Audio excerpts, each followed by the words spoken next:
sure you talk in your mic too. Okay. Right there. That's should we you.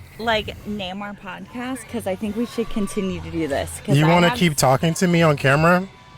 I would love to talk to you on camera if you're interested. That's my daydream. Sure, we can record shit from time to time. I just be doing this because I think it's necessary. I actually have legit podcast ideas. Something tells me you do, but you got to talk in the mic. That's the first thing that comes along with the podcast. Make sure you're talking in the mic. I'm talking in the mic? You got to talk in the mic the whole time. But the different views that you and I can bring to a podcast, it might be very interesting. I think so too. What do you think about my first non-negotiable? I think it's a beautiful, it's a very strong one, and it's one that I admire. But I guess I also am motivated to question you on it because I don't know if it's specific enough. I think virtue can mean so many different things. Let's talk about that. What does it mean to you? Well, values, there's a difference. Yeah, human values are different to so many people. So when you say virtue, it's essentially value, right? What does virtue mean to you? Virtues kind of cut through values. People value.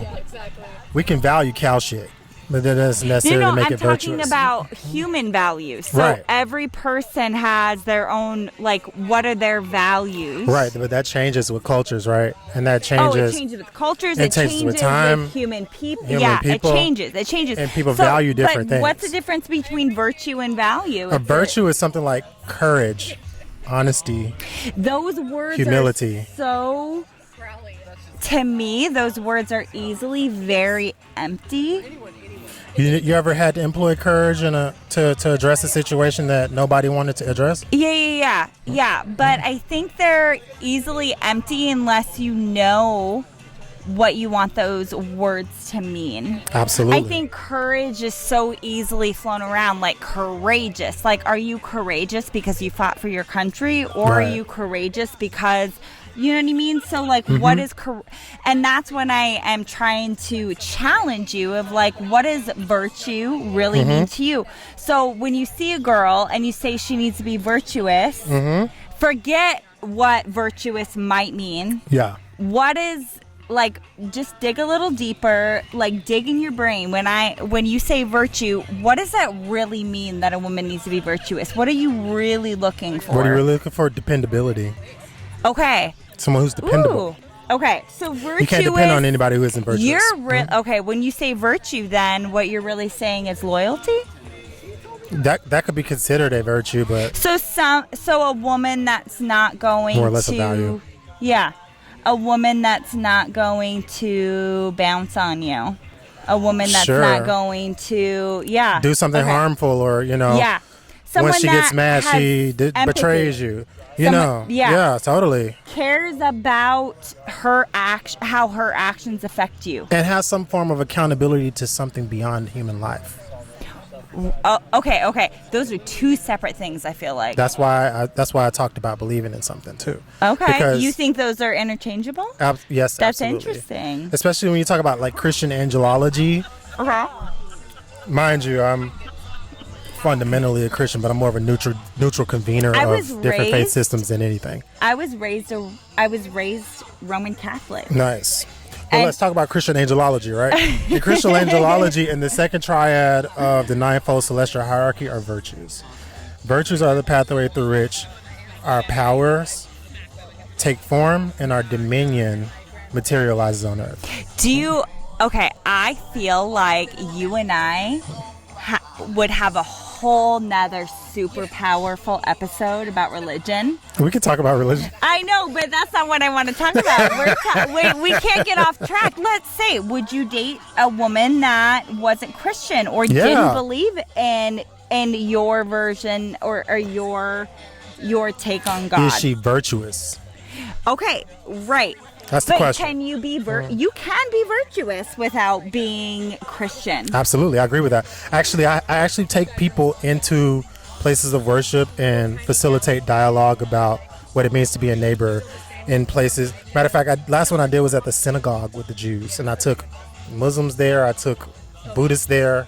I'm a neutral convener. I'm not like a So Bible you're thumper. open to everything. So you need a woman that's willing to like go to those places with you exactly and explore. have that level of tolerance. And Somebody. benevolence. So here's the thing. Can I sum this up and Sure. you correct me if I'm wrong? Sure. You can never date an atheist. Okay. So that's number one. You Yeah. could never. That's your number. Like you could never date an atheist. Yeah. But it's okay. And so let's say number two Yeah. is virtuous in the sense of loyalty. Could I say that's number two for you? A loyal person, because I'm sorry, I've met plenty of people that are religiously engaged, very religiously engaged, but that doesn't mean that they're virtuous. That's because they're doesn't mean- tribalist. Ooh, what does that mean? Us versus them. They don't see them. They don't see what they believe in connected them to the interconnected whole of humanity.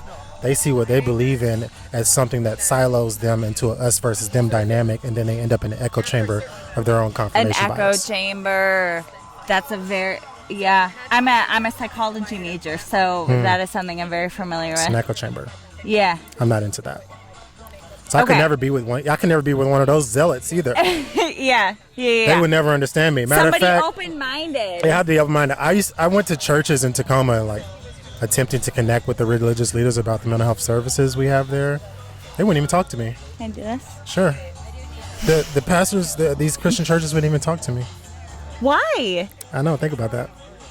Wait. You have to know the reason they wouldn't talk to you. They told me they didn't want to continue to have dialogue with me because they didn't know who I was with. So they were defensive first, which is not. Which Of shows God. they have something to hide. not of God. That's sketchy right Not off the bat. transparent, which is another virtue. Transparency. Ooh, baby boy, that is one of mine. Transparency all around. Can you imagine the type of world we would have if we had transparency across the board? Transparent government, transparent religious institutions, Accountable government of Yes. religious institutions. Accountable people. Transparency leads to that. You know right? what I mean? It has to be. It yeah. goes hand in hand. Like, that's the realm of virtue I'm talking about. Where It's it cuts beautiful. through everything and it's just truth. But I want to just chip away at this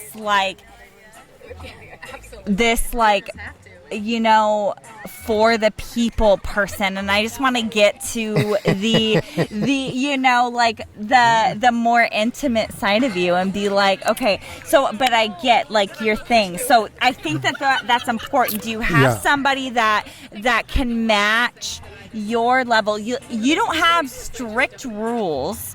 You're not saying she has to believe in these certain things, but she has to be open-minded enough. She has to be able to question and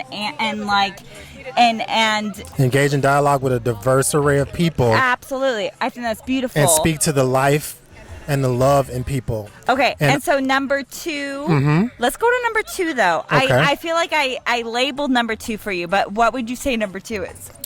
I would say number two for me is someone who can appreciate. They have to be able to appreciate the work I've put in and not allow that to make them insecure or start comparing themselves against me. Because once that happens, everything goes downhill. So do you think that because I feel like our non-negotiables come from experience. So do you think that from your experience, you have a lot of people that don't appreciate the amount of time or energy you have to put into your work? They'll never understand. So part of how that actually takes form in my life is I'm reluctant to date any woman who doesn't at least have a bachelor's degree. Ooh, that's a very...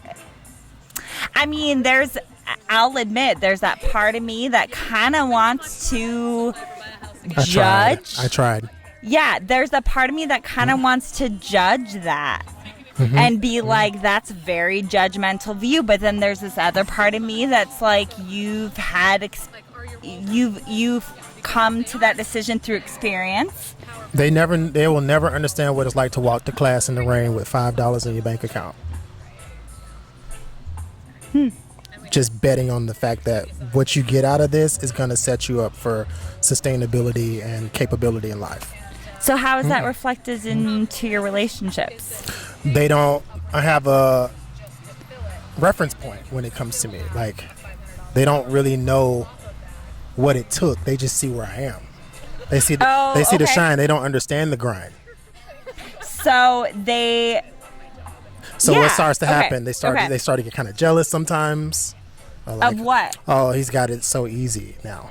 Look at his life. Oh, right. You know what I mean? Your place. Like, it was easy to get there. Yeah. That you just inherited I'm lucky, all of the hard work. All of this stuff, because they don't have a reference point. They will never understand unless they actually do that themselves. But what makes a bachelor degree? I like this conversation and talking to Mike. I know. Okay, but I'm just saying, what makes I'm on the verge of my bachelor degree. I love that, and that's why we're having this conversation. Touche. But I hate to then assume that anybody that isn't going through that, and I can't relate to yours. You want to know why? You want to know why that's so important, especially for somebody like you and me? Those people, like, without a bachelor degree, what if they have different forms of life experience that still makes them relatable? I've honored that in times past, right? And I've seen the vitality and beauty in people, irrespective of the educational preparation. But what ends up happening is that it inevitably turns into a comparison where I need to keep up with this guy. I don't think I'm enough for this guy. It's so layered. It gets so textured, and then it just turns into something that's not really conducive to sustainability. And this is one more thing I'll say. When somebody goes to college, they have to take psychology 101. They have to take humanities. They have to take English 101. They have to take mathematics. They have the fundamentals you need to actually be a reliably functional member of society. I hate to agree with you. I hate to agree with you because... But it's true, it is. I know, because I'm not even saying... Because then we're leaving out... It sucks. But these are my non-negotiables. There's somebody for everybody. Absolutely. I'm just talking about Dr. Greg right now. I'm talking about and that just makes me want to go and speak about society, because I'm a social science major, and I sit there and I'm taking sociology, criminology, exactly. I'm taking so many psychology courses, and it's just like, and me learning about these things and how much knowledge we have, and we still just live like people think America's number one, but like how much we live. And if just people knew. That's my phone over there. Hold on. Oh, he's got a booty call, so we're going to have to pause this.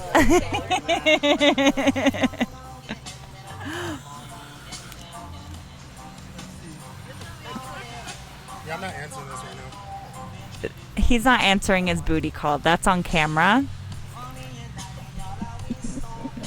Yeah, I'm living a pretty monastic lifestyle at this point. I'm not even impressed over sex for real. Wow. But anyway, okay, so again, this is what I'm saying. This is why we need to do a podcast. I think this. I'll sit with you. I've met you one other time, and the entire time you monopolize, and I'm a social person, you easily monopolized me in the sense that you intrigued me in your questions and your answers to my questions, and I think you and I have a lot. We got chemistry. We got some chemistry going. I think we think a lot alike. Yeah, come on, let's go ahead and do this. Happy birthday. All right, so right now there is some satanic.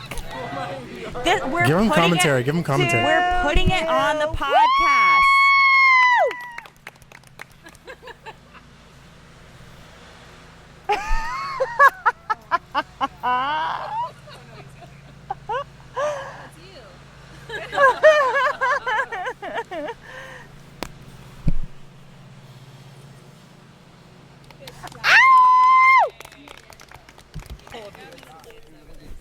No, you're fine. I'm good. I didn't get the words out quick enough. It's okay. I don't got the gun or her blades. Well, I'm glad you hear that. It's black olives in the cake. Blades. Gun her blades. Nice. Black olive. Black olive strawberry, yeah.